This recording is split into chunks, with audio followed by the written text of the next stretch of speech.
Filipenses capítulo 3. Em conclusão, era no próprio Senhor que os filipenses deviam alegrar-se.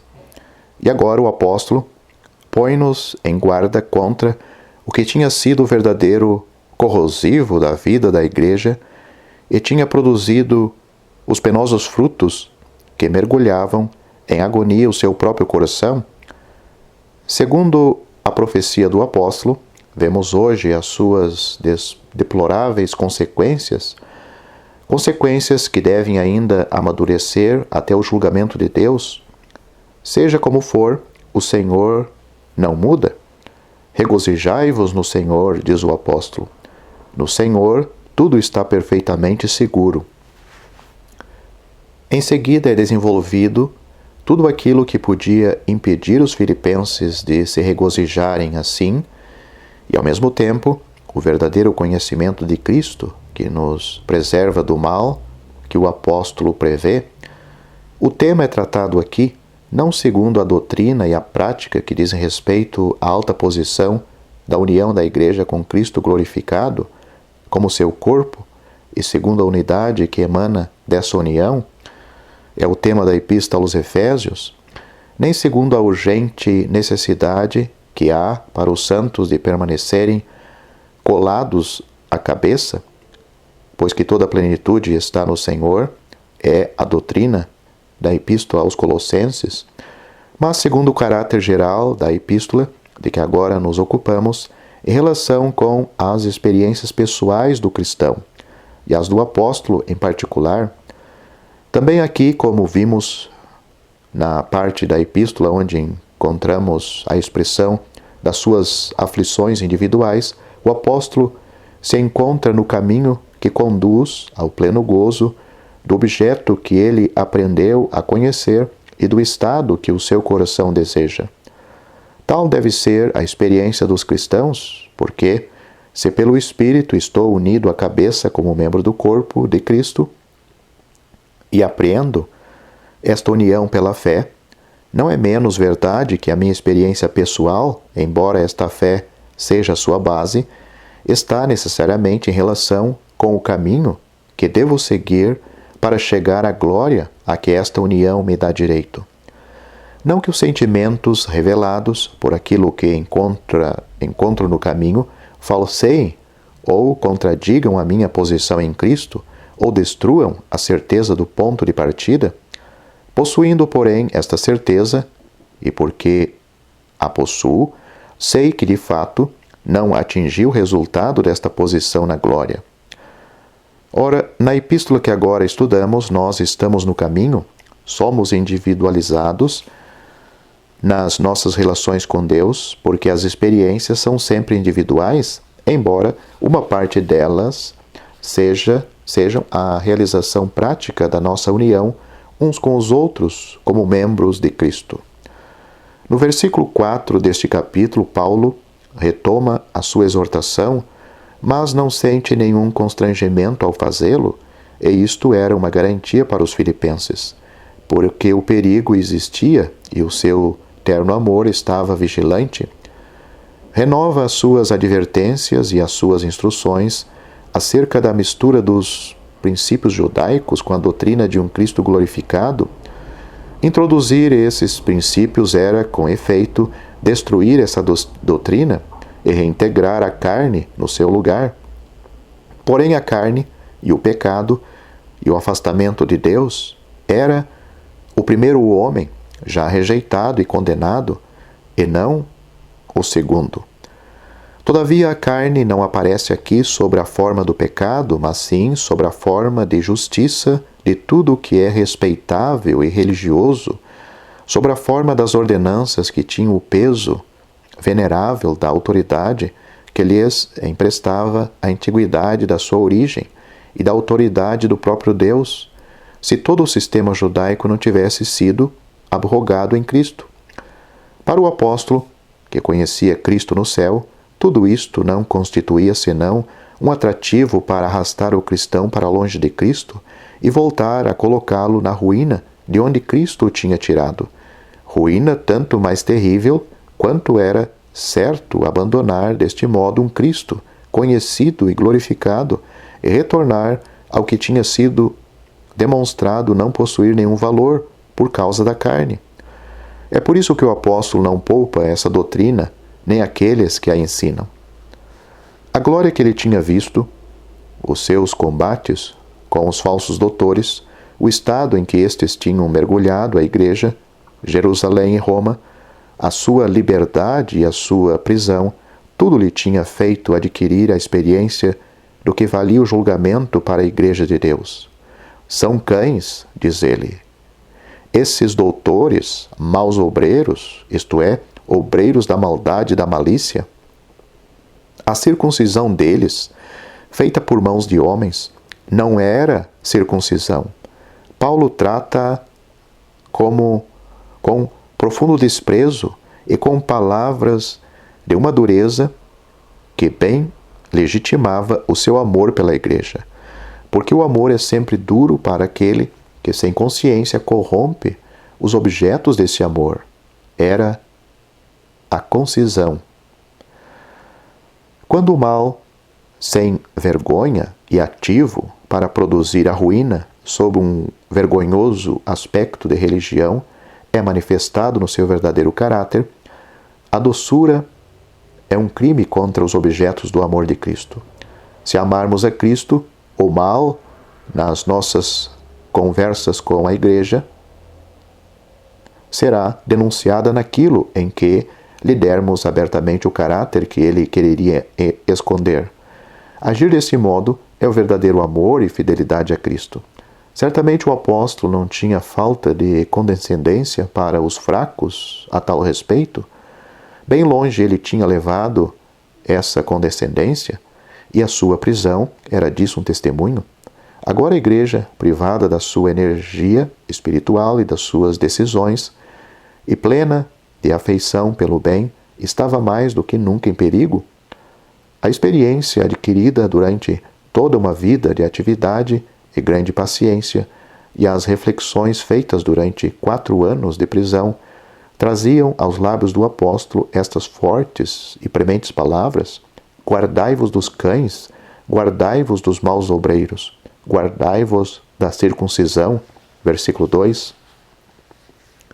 A doutrina da Epístola aos Efésios, as exortações da Epístola aos Colossenses, a afeição que ditou esta aos Filipenses e a denúncia contida na passagem que acabamos de citar, datam da mesma época e trazem a marca do mesmo amor. Aqui, porém, bastava denunciar esses falsos doutores. Noutro lugar, onde eles não eram bem conhecidos, o apóstolo dá mais pormenores, como vemos nas suas instruções a Timóteo, que ainda devia velar pela igreja, mas aqui bastava mencionar o caráter deles, aliás, bem conhecido.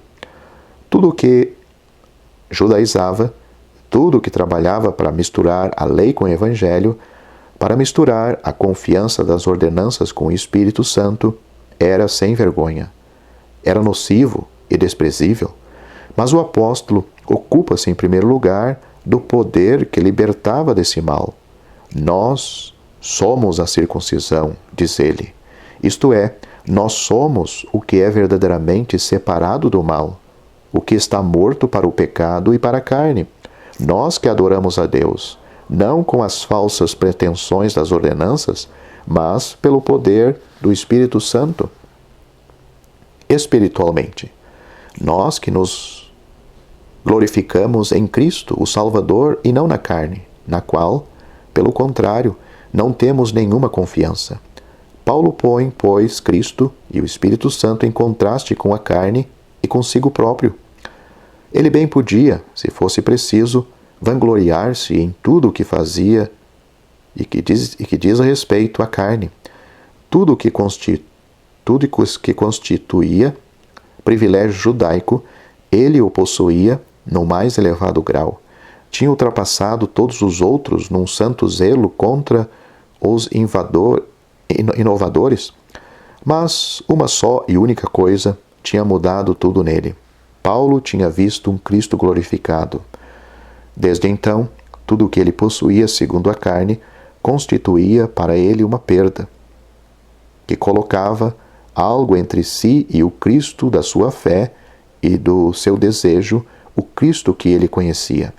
E note-se que aqui não são os pecados da carne que Cristo expia e anula que faziam o tema da animadversão de Paulo. É a justiça da carne. Pode dizer-se que a carne não tem nenhuma justiça, mas, ainda que o apóstolo tivesse possuído alguma justiça da carne, como de fato exteriormente possuía, ele não a queria, porque tinha visto uma muito melhor. Em Cristo, que lhe tinha aparecido no caminho de Damasco, ele tinha visto a justiça divina para o homem e a glória divina no homem. Tinha visto um Cristo glorificado que reconhecia os poderes, os pobres e fracos membros da igreja como sendo uma parte de si mesmo. E Paulo não queria outra coisa. A excelência do conhecimento de Jesus Cristo, o seu Senhor, tinha eclipsado e mudado em perda tudo que não fosse esse conhecimento. As estrelas, tal como as trevas, desaparecem diante do sol. A justiça legal, a justiça de Paulo, tudo o que distinguia entre os homens desaparecia diante da justiça de Deus e da glória de Cristo. Era para Paulo uma mudança completa em todo o seu ser moral. O seu antigo ganho era agora uma perda para ele. Cristo tinha se tornado tudo para o apóstolo. Não era o mal que desaparecia, mas desaparecia tudo o que se ligava a Paulo como vantajoso para a carne. Era agora outra pessoa, e não ele próprio, que lhe era precioso. Que mudança profunda e radical em todo o ser moral do homem, quando esse cessa de ser o centro da sua própria importância. É um outro, que não ele mesmo, um outro que é digno de o ser, se torna o centro da sua existência moral, uma pessoa divina, um homem que tinha glorificado a Deus, em quem a glória de Deus brilhava perante a fé, em quem a justiça de Deus era realizada, a sua ternura e o seu amor perfeitamente revelados, conhecidos dos homens e exercidos em favor deles. Era este que Paulo queria ganhar, que queria possuir, porque aqui nós estamos sempre no caminho, no deserto. Queria ser encontrado nele, em Cristo, para que eu possa ganhar a Cristo, diz Paulo, e seja achado nele. Versículos 8 e 9. Duas coisas estavam perante a sua fé nesse desejo: ter a justiça do próprio Deus como sua, em Cristo ele a possuía, e em seguida conhecer a Cristo e o poder da sua ressurreição, porque ele não o conhecia senão ressuscitado, e ter parte, de acordo com esse poder, nos sofrimentos de Cristo, sendo tornado conforme a sua morte. Era nessa morte que o supremo amor perfeito tinha sido demonstrado. Ali tinha sido posta a base perfeita da justiça divina e eterna. Ali na prática, a renúncia de si era perfeita, perfeitamente manifestada em Cristo, que era, para o apóstolo, o objeto perfeito que a fé aprendia e queria, de harmonia com o segundo novo homem. Cristo tinha passado pela morte de acordo com a perfeição desta vida, cujo poder se manifestava na ressurreição. Paulo, tendo visto esta perfeição na glória e estando unida, fraco em si mesmo, a Cristo, fonte deste poder, desejava conhecer o poder da sua ressurreição para poder segui-lo aos seus sofrimentos. Perante os seus olhos, as circunstâncias detinham este sofrimento até a morte. O seu coração não queria ver senão a Cristo para o seguir neste caminho. E se a morte ali se encontrasse, ele seria ainda mais semelhante a Cristo? Pouco lhe importava o que isso lhe custasse. Se, de algum modo, ele ali pudesse chegar, a energia do seu coração tendia assim inteiramente para um único objeto. É bom conhecê-lo, tal como ele foi, quando foi completamente posto à prova, e deste modo conhecer tudo o que ele foi, a sua perfeição no amor, na obediência, na dedicação inteiramente manifestada, mas o alvo é ganhá-lo a ele, tal como Cristo é. Tendo visto o Senhor na glória, o apóstolo compreendia o caminho que o tinha conduzido lá e a perfeição de Cristo nesse caminho. Participando da sua vida, ele queria realizar a sua força segundo a glória do Senhor para o seguir, para estar lá onde Jesus estava e na glória com ele. Era agir de harmonia com o que o Senhor disse em João capítulo 12, versículos 23 a 26. Quem, pois, como Paulo, tinha compreendido Cristo pela graça de Deus? Note-se aqui a diferença existente entre ele e Pedro. Pedro diz de si próprio: eu, que sou testemunha das aflições de Cristo e participante da glória que se há de revelar, 1 Pedro capítulo 5, versículo 1, Paulo testemunha da glória, tal como ela é no céu, tal como Cristo é, diz o apóstolo João, deseja participar dos seus sofrimentos. Paulo. Ora, essas verdades acerca de Cristo são o fundamento especial do lugar da Igreja no seu andamento no Espírito, de harmonia com a relação da glória de Cristo. É isto que, estou certo, leva Pedro a dizer que em todas as epístolas de Paulo, que ele reconhece de resto como sendo uma parte das Escrituras, há coisas difíceis de compreender. Isto retira completamente o homem de toda a antiga ordem de coisas. Tendo, pois, visto a Cristo na sua glória, havia duas coisas para Paulo: a justiça de Deus em Cristo e o conhecimento de Cristo. A primeira apagava completamente tudo aquilo de que a carne podia vangloriar-se, a saber, a minha justiça, a justiça do homem segundo a lei. Era a justiça de Deus, a qual é pela fé, isto é, o homem não tem qualquer ação nela, é a justiça de Deus.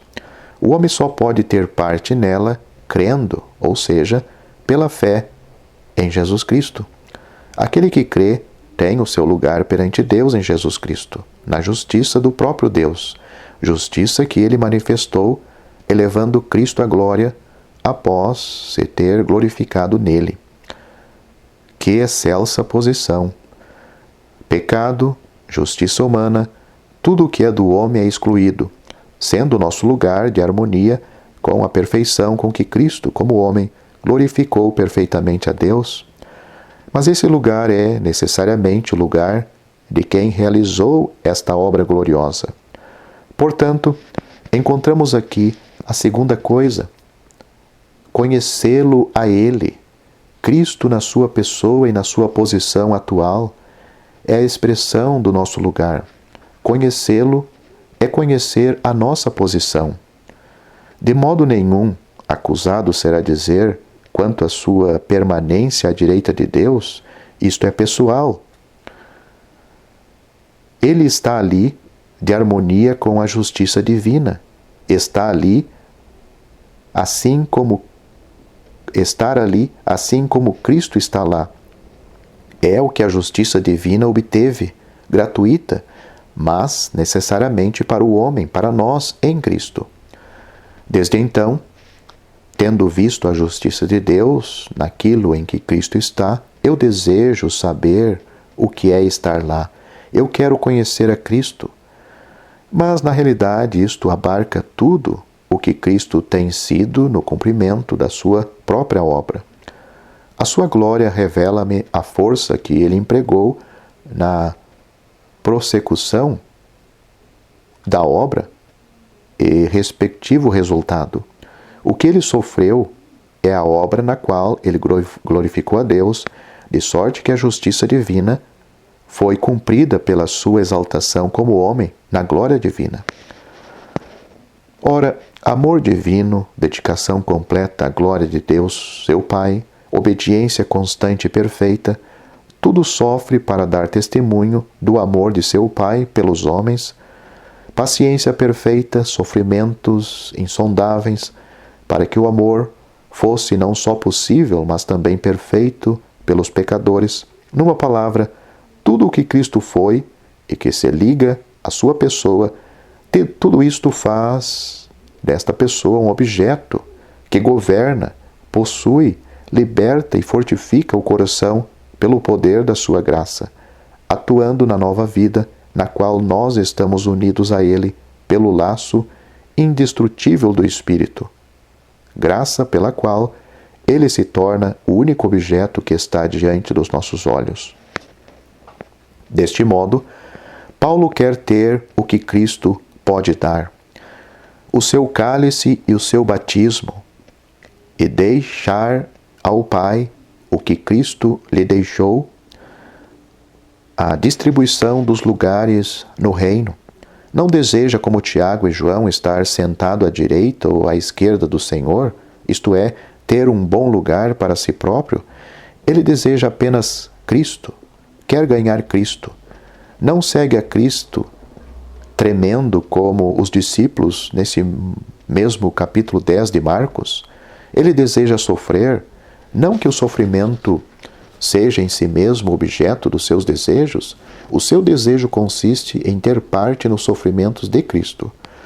Por isso, em vez de se afastar como o jovem de que Marcos nos fala no mesmo capítulo, porque possuía muito daquilo com que a carne pode gozar e de que se agarrar à lei, como ele, para adquirir a justiça, Paulo renuncia a essa justiça que tinha sido e tinha tido quando jovem.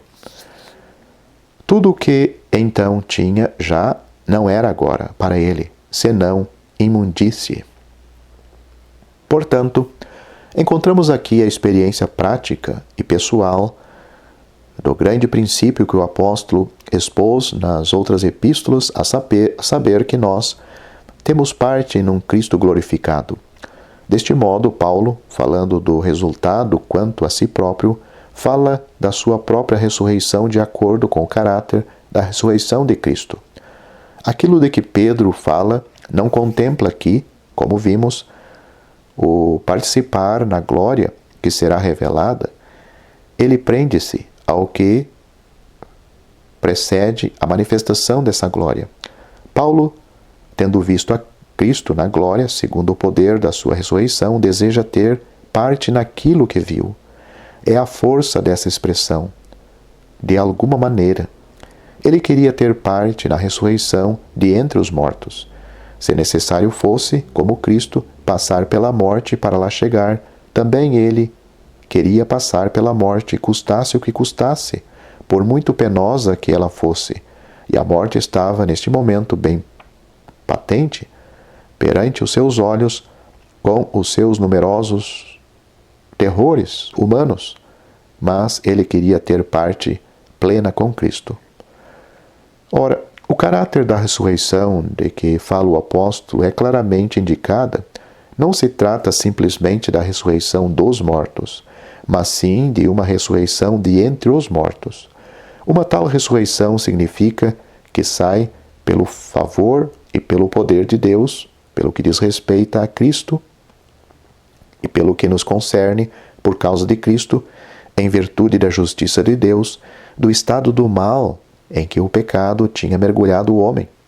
Deixamos os mortos depois de termos estado mortos em pecados e agora estamos mortos para o pecado. Deixamos os mortos pelo favor, pelo poder e pela justiça de Deus. Que graça e que diferença!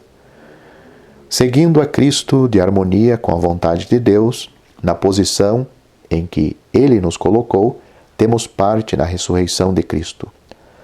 Há, da nossa parte, a mesma abnegação e contentamo-nos com a posição mais baixa, se Deus nos-la deu, tal como se estivéssemos na mais elevada. O segredo tanto de um como da outra é que Cristo seja tudo e que nós próprios não sejamos nada. Este pensamento de termos uma parte com Cristo é um pensamento pleno de paz e de alegria e enche os nossos corações de amor por Ele. Alegre e gloriosa esperança que brilha diante dos olhos em Cristo e neste precioso Salvador glorificado. Objetos do favor divino em Jesus, nós deixamos, por estarmos nele, a morada da morte, que não pode reter aqueles que são do Senhor, porque a glória e o amor de Deus se interessa por nós. Cristo é o exemplo e o modelo da nossa ressurreição. O primeiro e o princípio, conforme Romanos 8, e a certeza da nossa ressurreição estão nela. E o caminho que ali nos conduz é aquele que o apóstolo nos traça aqui. Ora, uma vez que a ressurreição e a semelhança a Cristo na glória constituíam o alvo da esperança do apóstolo, é bem evidente que ele ainda não tinha ali chegado. Se estava ali, a sua perfeição, ele ainda não podia ser perfeito. Estava, pois, como temos visto no caminho, mas Cristo tinha-o tomado para isto, e ele caminhava em frente para receber a recompensa, sabendo de antemão que Cristo o tinha tomado para que dela gozasse. Não penso ter atingido o alvo, repete ele aos seus irmãos, mas pelo menos podia dizer uma coisa: esquecia tudo o que estava para trás dele e corria com esforço na direção do alvo, tendo-o sempre em vista, para obter o prêmio da vocação de Deus que se encontra no céu. Feliz cristão! Muito é não perder nunca de vista o alvo celeste, não ter nunca o coração dividido, não pensar senão numa coisa, agir e pensar sempre segundo a energia positiva que o Espírito Santo opera no novo homem, dirigindo-o para o único e celeste alvo. Não é propriamente os seus pecados que Paulo diz aqui que esquece, é o seu progresso, as suas vantagens, tudo o que já estava para trás que ele esquece. O que o animava não era somente a energia do primeiro impulso. Ele considerava sempre todas as coisas como imundície, porque tinha sempre Cristo em vista. Esta é a verdadeira vida cristã. Que triste momento teria sido aquele para Rebeca se, no meio do deserto com Eliezer, se tivesse esquecido de Isaac e tivesse recomeçado a pensar em Betuel e na casa paterna? Se tivesse acontecido assim, que teria ela feito no deserto com Eliezer? Tal é a verdadeira vida e a posição cristã. Como Israel, embora sendo pelo sangue guardado do anjo do julgamento, não estava no seu verdadeiro lugar, estando apenas além do mar, como Mar Vermelho, como um povo libertado e no caminho de Canaã, porque pertencia a Deus, assim o cristão, até que compreenda a nova posição que Cristo tomou como ressuscitado dentre os mortos, não está espiritualmente no seu verdadeiro lugar. Não é perfeito, não é homem feito em Cristo. Não, certamente que quando tiver compreendido o lugar que a redenção lhe deu, deva desprezar os outros. Se eles tinham um outro sentimento, diz o apóstolo, Deus lhes revelaria a plenitude da verdade e todos deviam andar juntos, não tendo senão um só pensamento naquilo a que tinham chegado. Versículos 15 e 16. Onde as coisas foram vistas com nitidez, será sempre assim. Vários, sem dúvida, eram de outro espírito, mas o apóstolo lhes dava o exemplo. Estava tudo dito. Durante a vida de Jesus, o poder particular desta vida de ressurreição não podia manifestar-se da mesma maneira, e além disso, Jesus andava neste mundo bem consciente de que estava com seu Pai antes de o mundo existir, de sorte que, embora suportasse a cruz por causa da alegria que tinha perante si, e a sua vida fosse o modelo perfeito do homem celestial, gozava de um descanso, de uma comunhão que, embora nos instruíssem, porque o Pai nos ama, como ama Jesus, e Jesus também nos ama, como o Pai o amou, tem um caráter inteiramente particular. Não é a energia da alegria que deve correr para atingir aquilo que nunca possuiu.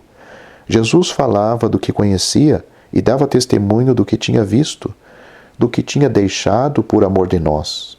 Ele, o Filho do Homem, que estava no céu.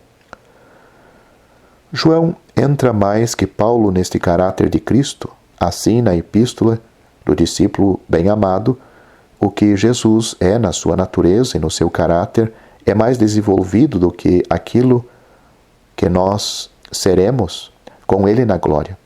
Pedro, embora construindo sobre o mesmo fundamento que os outros, espera contudo o que será revelado.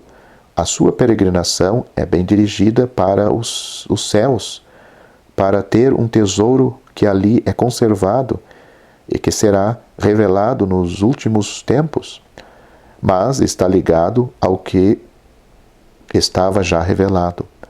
A estrela da manhã, em virtude da qual Paulo vivia, não aparecia senão no extremo horizonte do ponto de vista de Pedro, para quem a vida prática era a vida de Jesus no meio dos judeus. Pedro não podia dizer, como Paulo, sede meus imitadores, versículo 17. O efeito da revelação feita a Paulo da glória celeste de Jesus, da glória em que Jesus se encontra desde a sua partida e até a sua futura aparição, e da união de todos os cristãos no céu, realizava-se plenamente no único apóstolo que tinha recebido esta revelação, fiel pela graça a essa revelação, não tendo outro objeto que dirigisse os seus passos ou partilhasse o seu coração. Paulo dava-se como exemplo. Ele seguia bem a Cristo, mas a forma da sua vida era inteiramente particular por causa da maneira como Deus o tinha chamado, e é desta maneira que devem andar os cristãos que gozam dessa revelação. É por isso que Paulo fala de uma administração que lhe foi confiada. Vemos isto em Colossenses capítulo 1, versículo 25 e Efésios capítulo 3, versículo 2.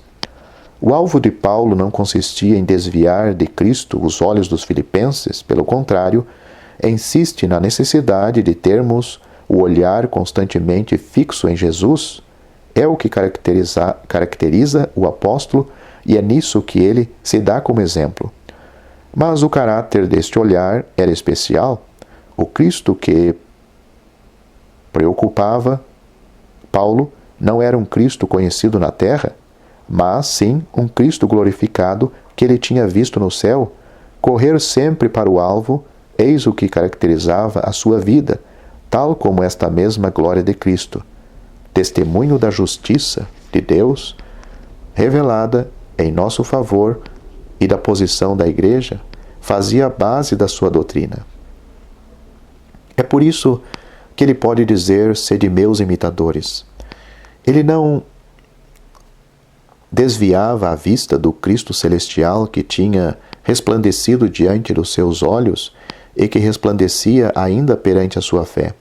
Os filipenses deviam caminhar juntos daquela maneira e dirigir os seus olhares sobre aqueles que seguiam o exemplo do apóstolo, visto que vários, porque se trata, como vemos, de um tempo em que a Igreja, no seu conjunto, se tinha afastado muito do seu primeiro amor e do seu estado normal, visto que vários, dizia eu, que usavam o nome de Cristo e que tinham dado boas esperanças, de sorte que o apóstolo falava deles chorando, eram inimigos da cruz de Cristo. Porque a cruz na terra, na nossa vida, responde à glória celeste no céu. Não se trata aqui da Assembleia de Filipos, mas sim do estado espiritual da Igreja visível e universal. Já nesse tempo, muitas pessoas se diziam cristãs, mas uniam a esse belo nome uma vida que tinha por alvo a terra e as coisas terrestres. O apóstolo não reconhecia como cristãs essas pessoas e havia-as. O seu estado se resumia a um assunto de disciplina local. Era um estado geral da cristandade em que quase todos procuravam o seu interesse pessoal e a espiritualidade profundamente rebaixada, o Cristo de glória pouco realizado, e onde vários podiam, mesmo sem de modo nenhum terem a vida, andar sem serem descobertos por aqueles que na realidade tinham tão pouco dessa vida que de modo nenhum andavam melhor do que os outros. Não parece, porém, que aqueles que tinham os seus pensamentos nas coisas terrenas e terrestres fossem algo que exigisse disciplina pública, mas o embaixamento geral da espiritualidade dos verdadeiros cristãos era de tal ordem que deixavam os outros livres para fazerem o que quisessem, continuando muito embora com eles. E a presença de tais homens aviltava mais ainda a medida da piedade e da vida. Mas este estado de coisa não escapava à visão espiritual do apóstolo. O seu olhar, fixo na glória, discernia fácil e claramente tudo o que não tinha essa mesma glória por móvel. E o Espírito Santo revelou-nos um julgamento muito sério e muito solene. Sem dúvida, esse estado de coisa tem piorado muito a partir de então, e os seus elementos têm se desenvolvido e estabelecido em proporções e de maneira muito mais características, mas os princípios morais do comportamento restam sempre os mesmos para a Igreja. O mesmo mal existe sempre, e o cristão deve evitá-lo. O meio que tanto favoreceu esse estado de coisas também subsiste ainda, mas o mesmo precioso exemplo a seguir também permanece, assim como o mesmo Salvador celestial, objeto resplandecente diante dos olhos da fé, e a mesma vida para vivermos, se quisermos sermos e ser verdadeiramente cristãos. O que caracterizava as pessoas de que se trata aqui e que professavam o nome de Cristo era que elas tinham o seu coração postos nas coisas terrestres. Por isso a cruz não tinha para elas a sua força prática, e realizarem a força teria sido uma contradição de todo o comportamento. Deste modo, o seu fim seria a destruição. Mas o verdadeiro cristão não é assim. A sua riqueza está nos céus e não na terra. A sua vida moral passa-se nos céus e ali estão as suas verdadeiras relações. É do céu que ele espera Cristo como seu Salvador, espera-o para ser libertado da terra, desse sistema afastado de Deus que o rodeia neste mundo, porque a salvação nesta epístola é sempre considerada como resultado final do combate, resultado devido à onipotência do Senhor. Então, quando Jesus voltar para tomar a igreja para si, os cristãos verdadeiramente celestiais ser-lhe-ão semelhante na sua glória, e esta semelhança é o objeto da sua pretensão em todos os tempos. Compare 1 João capítulo 3, versículo 2. Cristo realizará esta obra neles, transformando os seus corpos de humilhação, tornando-os semelhantes ao seu corpo glorioso, segundo o poder que ele tem de sujeitar todas as coisas. Então o apóstolo e todos os verdadeiros cristãos serão atingidos e terão atingidos o alvo, a ressurreição de entre os mortos. Tal é a unidade deste capítulo. Cristo, visto na glória, é a fonte da energia para a vida cristã, sendo o objeto ganhar Cristo, de sorte que tudo o mais é uma perda. Além disso, Cristo aniquilando-se a si mesmo, é a fonte da graça cristã manifestada no proceder. São estas as duas partes da vida cristã que nós sacrificamos demasiado facilmente uma à outra, ou pelo menos, se aspiramos a uma, esquecemos frequentemente a outra. Mas ambas brilham com esplendor em Paulo. O capítulo seguinte fala da superioridade das circunstâncias. E esta superioridade é também a experiência e o estado do apóstolo, porque, como notaremos, é a experiência pessoal de Paulo, que é descrita no resumo de todo o seu procedimento, humanamente falando, sem censura e não a perfeição. Para a perfeição, a única medida é a semelhança a Cristo na glória. A respeito deste terceiro capítulo, muitos têm perguntado se o alvo de que o apóstolo se ocupa era uma assimilação espiritual a Cristo neste mundo ou uma assimilação completa a Ele na glória. É esquecer um pouco o alcance do que diz o apóstolo, a saber que a vista e o desejo da glória celeste, o desejo de ter o próprio Cristo assim glorificado, é o que forma o coração neste mundo. O cristão não pode encontrar em si mesmo um objeto neste mundo, visto que Cristo está no céu. Ter o que quer que fosse neste mundo como objeto seria separar o coração do objeto que o forma à sua própria semelhança. Mas, embora nunca atinjamos o alvo neste mundo, porque o alvo é um Cristo glorificado e a ressurreição dentre os mortos, a procura deste alvo torna-nos, entretanto, sempre mais semelhantes a Ele. O alvo na glória forma a vida que responde neste mundo a este alvo. Se uma luz for colocada no fim de uma longa alameda direita, não teria nunca a própria luz antes de ter chegado ao fim da alameda. Mas à medida que for avançando, terei sempre mais luz. Conhecerei melhor essa luz, eu próprio estarei mais na luz. O mesmo sucede acerca de um Cristo glorificado, e tal é a vida cristã. Veja isto na segunda carta aos Coríntios, capítulo 3.